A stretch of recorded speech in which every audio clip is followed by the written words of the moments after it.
जय श्री कृष्णा। आइए सुनते हैं कार्तिक मास महात्म्य का 15वां अध्याय।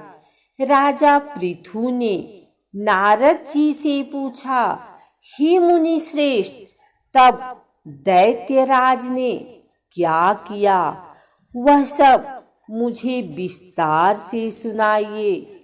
नारद जी बोले, मेरे चले जाने के बाद जलंधर ने अपने राहु नामक दूत को बुलाकर आज्ञा दी कि कैलाश पर एक जटाधारी शंभु योगी रहता है, उससे उसकी सर्वांग सुंदरी भार्या को मेरे लिए मांग लाओ।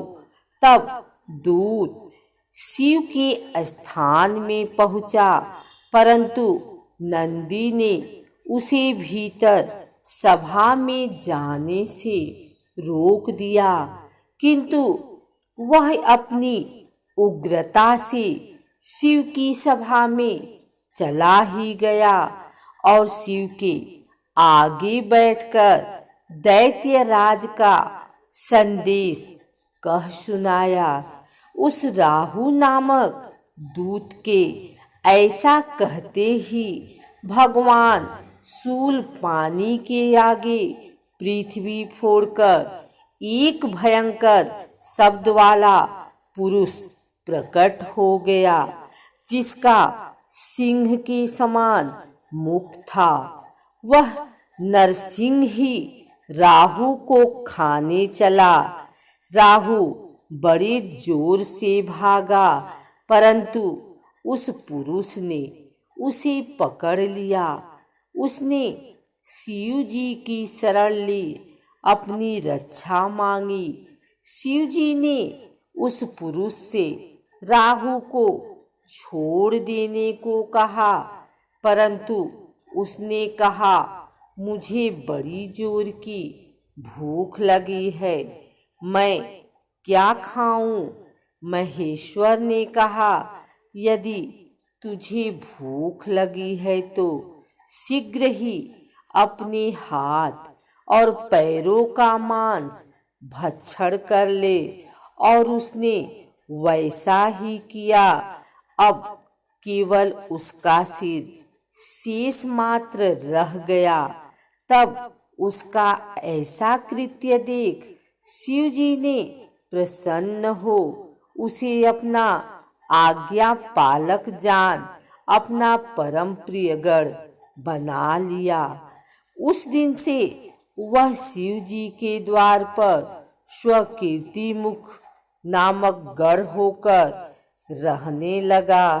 एक बार सास ने बहू से कहा कि मैं कार्तिक स्नान करना चाहती हूँ। बहू बोली, जरूर करो, मैं भी आपके साथ कार्तिक स्नान कर लेती हूँ।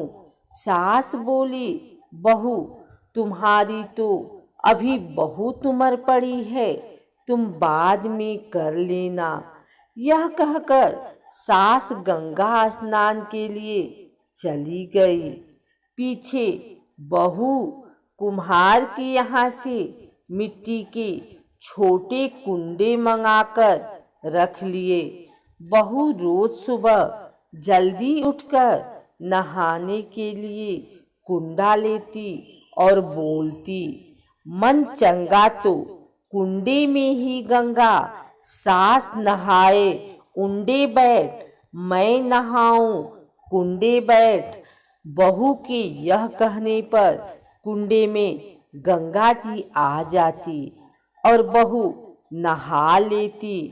एक दिन नहाते वक्त सास की सोने की नथ गंगा जी में बह गई।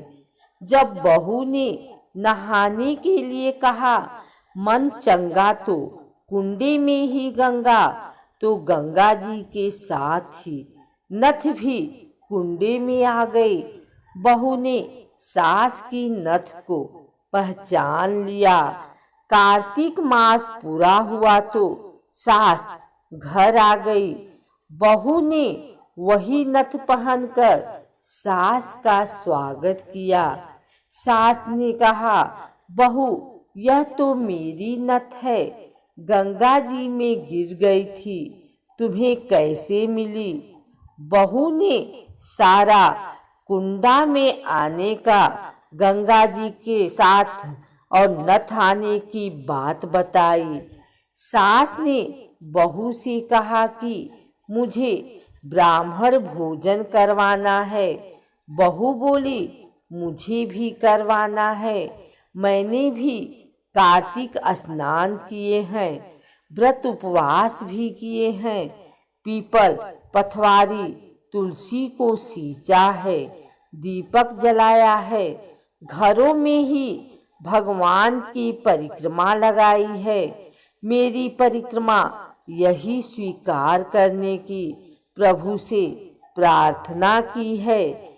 सास को विश्वास नहीं हुआ, बोली, तूने कार्तिक स्नान नहीं किया।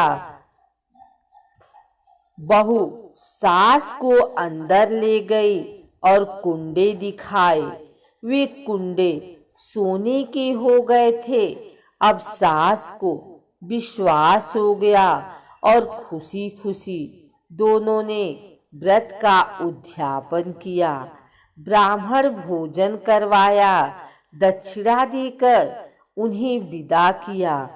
यह कथा कहने वाले, सुनने वाले और हुंकारा भरने वाले सभी का कल्याण हो, सभी को ऐसा ही फल मिले।